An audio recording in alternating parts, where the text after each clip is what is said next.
La Iglesia nos presenta también las verdades últimas, lo que se llaman los novísimos, la muerte, el juicio, la resurrección, la escatología. Es algo que es propio de la fe católica, de la fe cristiana, la resurrección de entre los muertos. También los griegos creían en la inmortalidad del alma, pero es propio de la fe bíblica y más aún de la fe cristiana este misterio de la resurrección. Y es una de las verdades de fe que cuesta mucho admitir a un hombre que se mueve solo por la razón. En un mundo racionalista, cientifista, este tipo de verdades que sobrepasan la capacidad de la razón, pues les cuesta mucho de aceptar. Claro, a nosotros podrían decirnos, vosotros es que os lo creéis todo, ¿no? Algo tan difícil, ¿no? Tan impensable como que un muerto que lo ves, que lo tiran allí en la tumba, que se pudre, que desaparece, que te digan que eso va a resucitar, es difícil de creer. Pues claro que es difícil, pero ¿por qué lo creemos nosotros? Pues porque nos lo ha revelado Jesucristo. Y claro, tampoco es que nosotros creamos al primero que pasa y al primero que viene contándonos historias y fábulas. Si Jesucristo no hubiera dado pruebas de ser quien es, si aquellos, y la prueba suprema, además de sus milagros, las profecías, y sobre todo la prueba más grande es su misma resurrección de entre los muertos. Claro, la resurrección de Jesucristo es la que da, por una parte, respaldo a toda su enseñanza, a toda su doctrina, a toda su vida. Lo dice San Pablo, si Jesucristo no ha resucitado, vana es nuestra fe y vana es nuestra esperanza. Por eso esa resurrección de Jesucristo es la que garantiza nuestra fe también en la resurrección de entre los muertos. De que es posible, ¿por qué? Porque ha sucedido ya y porque aquellos apóstoles que estaban descorazonados, totalmente abatidos después de la pasión, al verle resucitado, también incrédulos ellos, no fue fácil, al principio creían ver un fantasma, dice, y la misma incredulidad de Tomás en querer tocarle, querer meter sus dedos en las llagas de Jesús, pues es para nosotros una garantía de la realidad de la resurrección. Y Jesús se presenta a los apóstoles y les dice, no temáis, soy yo, y les mostró las manos y el costado. Es decir, el mismo cuerpo que colgó de la cruz y que murió en la cruz y que fue sepultado, es el mismo cuerpo glorioso ahora que están viendo los discípulos. Por eso nosotros creemos en la resurrección, porque lo ha dicho Jesucristo y porque Jesucristo ha resucitado. Y aunque sea una verdad que desafía a la razón y a aquellos que solo se mueven dentro de los límites de la razón, pues nosotros la admitimos y la creemos firmemente porque es parte del credo, de lo que el Señor nos ha enseñado y pertenece pues a ese depósito de la revelación. Y evidentemente es totalmente distinto vivir para una persona que cree en la resurrección a una que no lo cree.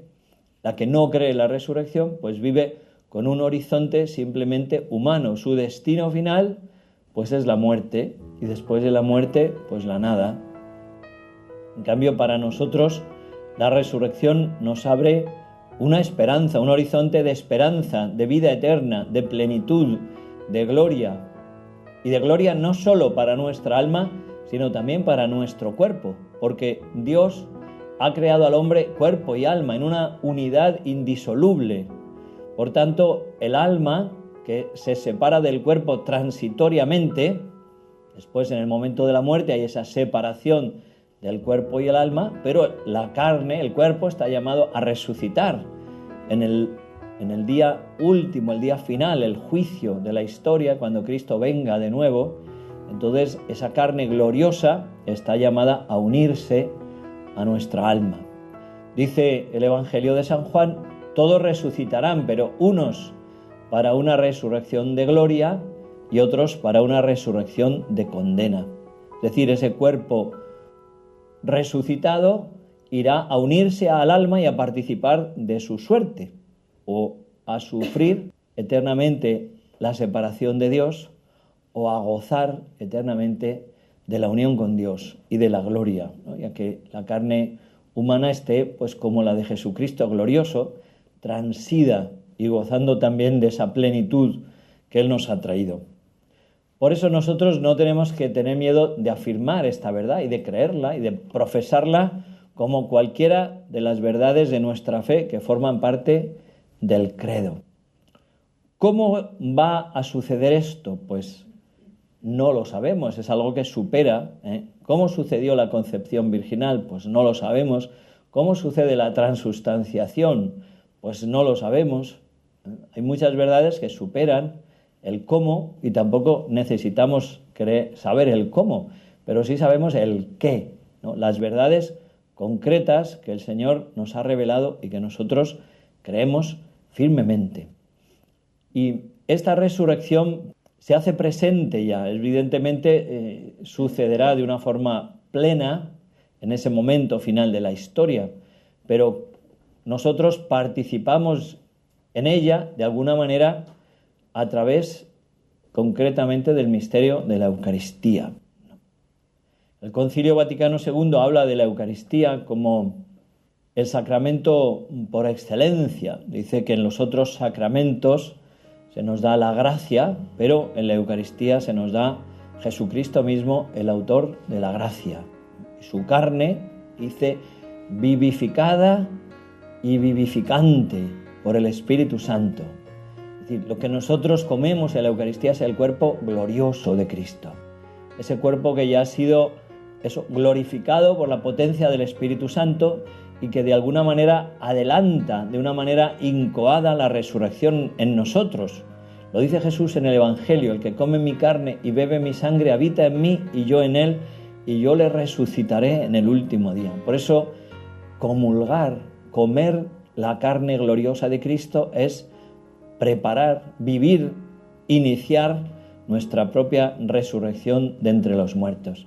Y es muy bonito y las consecuencias que esto tiene también para el hecho de cómo afrontamos nosotros, cómo miramos, ¿no?, la dignidad del cuerpo humano.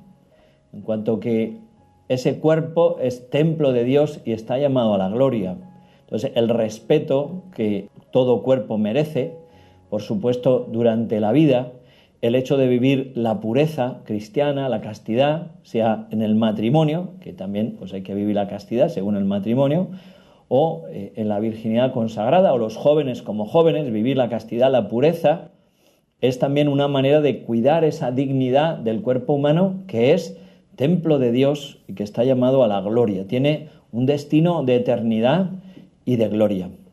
Y por eso también es más necesario que nunca pues esta confesión de la resurrección, porque vivimos en un mundo donde el cuerpo se desacraliza absolutamente, de todas las maneras, desde el aborto que se trocea para hacer cremas y mejunjes, ¿no?, de una manera salvaje, donde no se respeta para nada.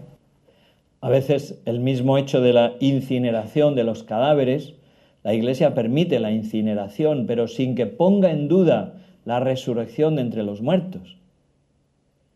Si una persona pide ser cremado y olvida esa verdad de fe, de la resurrección, está también de alguna manera atentando contra la fe, poniendo en duda una verdad de fe esencial.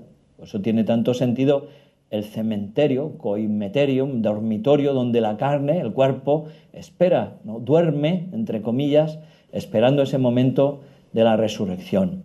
Y por supuesto atenta contra la dignidad del cuerpo humano, pues la pornografía, que es una depravación donde algo que es santo en sí mismo, debe ser sagrado como templo de Dios, se profana como si fuera templo del demonio y una ocasión de pecado, y que degrada a las personas, evidentemente, que miran, que consumen estas cosas, y también, por supuesto, a los que venden su cuerpo para hacerlas. Todo esto está relacionado con este misterio, ¿no?, de la resurrección, y que la Iglesia pues nos presenta hoy, que tenemos, como digo, que confesar sin miedo,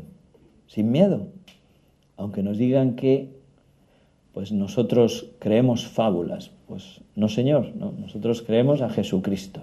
¿no? Y no hay mayor certeza, mayor todavía que la certeza matemática o que la certeza científica, pues es la certeza de fe, porque es la misma palabra de Dios, que no puede ni engañarse ni engañarnos, ¿eh? Dios, que es la verdad, pues no puede haber nada más cierto que lo que el Señor mismo nos ha enseñado. La resurrección de Jesucristo, que es eso, el centro de la fe y lo que sostiene toda nuestra fe. Relación mutua entre la palabra de Dios y el misterio que celebramos sobre la mesa del Señor, ¿no? La mesa de la palabra y la mesa de la Eucaristía. El sacramento y la palabra están unidos, forman un solo acto de culto, dice el Concilio Vaticano II, y se iluminan mutuamente. La palabra de Dios nos ayuda a vivir más profundamente, a comprender más profundamente lo que celebramos en la liturgia eucarística. Y al contrario, la Eucaristía, ¿no? El poder comulgar el cuerpo del Señor, hace que podamos vivir lo que la palabra de Dios nos anuncia. Y en este caso estamos hablando ese misterio de la resurrección. Es un encuentro verdadero con Cristo resucitado y glorioso, con su persona viva, ¿no? Las apariciones que Jesús tuvo después de la resurrección, pues en cada comunión, en la fe, nosotros nos encontramos con el Señor resucitado, que nos dice también, soy yo, no temáis. Nos dice, la paz os dejo, mi paz os doy, y nos llena de su vida. Esas palabras que decía antes, ¿no? Su carne vivificada y vivificante. Una carne gloriosa del Hijo de Dios que nos llena de su vida. Ayúdame, ayúdame, ayúdame.